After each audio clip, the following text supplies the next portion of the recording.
You know, blueberries, fresh blueberries are my favorite berry for in the morning. You don't have to peel them, you don't have to seed them, you don't have to do anything other than tumble them into a delicious bowl of something, like this great granola porridge we're gonna make today. So let's get started. So what I have in this saucepan is some water and some milk that I'm bringing up to a low boil.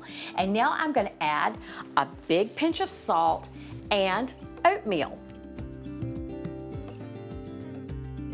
Sometimes they're called pin oats or Irish oats, and they're nubby and they have texture and they have character, and already that alone is going to make this oatmeal more interesting than a lot of the oatmeals perhaps you've tried in the past. So now I'm going to turn the heat down to medium low, maybe low. You want this at a very gentle simmer so that it won't boil over.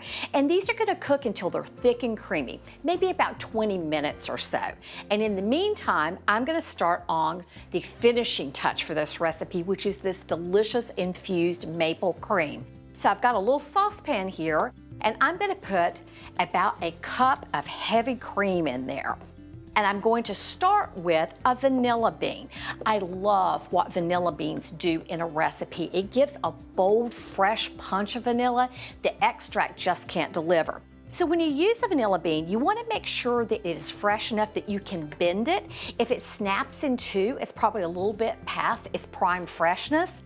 And then take the tip of a knife and just split this bean down the middle lengthwise. Doesn't have to be exactly in the middle, but you want to be able to pull it apart, and there are these delicious little seeds. These little black bits are actually seeds, and drop them down in the pot so they can start releasing their flavor.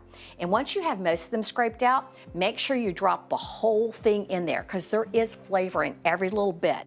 And I'm going to turn this on low because as this cream warms up, all these flavors from these things start infusing. That just means releasing into the cream so that every minute it spends on the heat, it is developing even more flavor and aroma and deliciousness. I'm going to put in a cinnamon stick, and then I'm going to put in orange zest.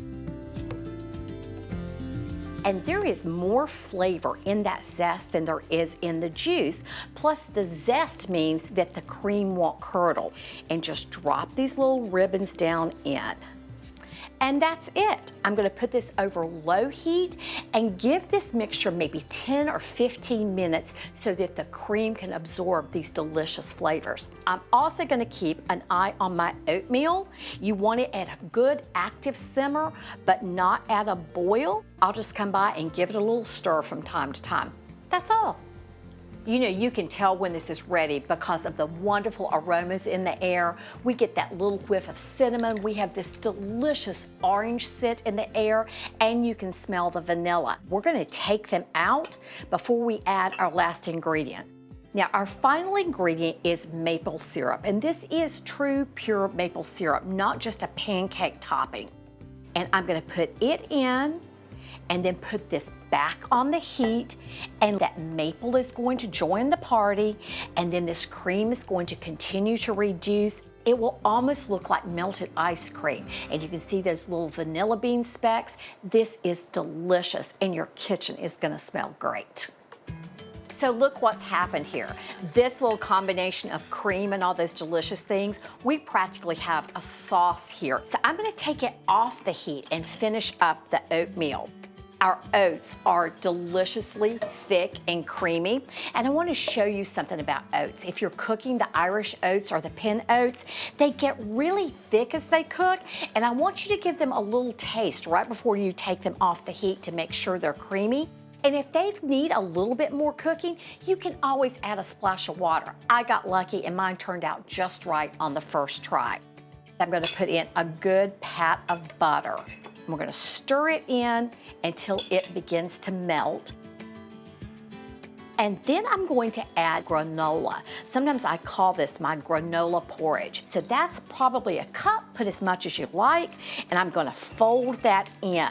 And look what's happening. We're transforming an ordinary pot of oatmeal into something really special. And then look, here's our star ingredient, those beautiful, delicious, fresh blueberries.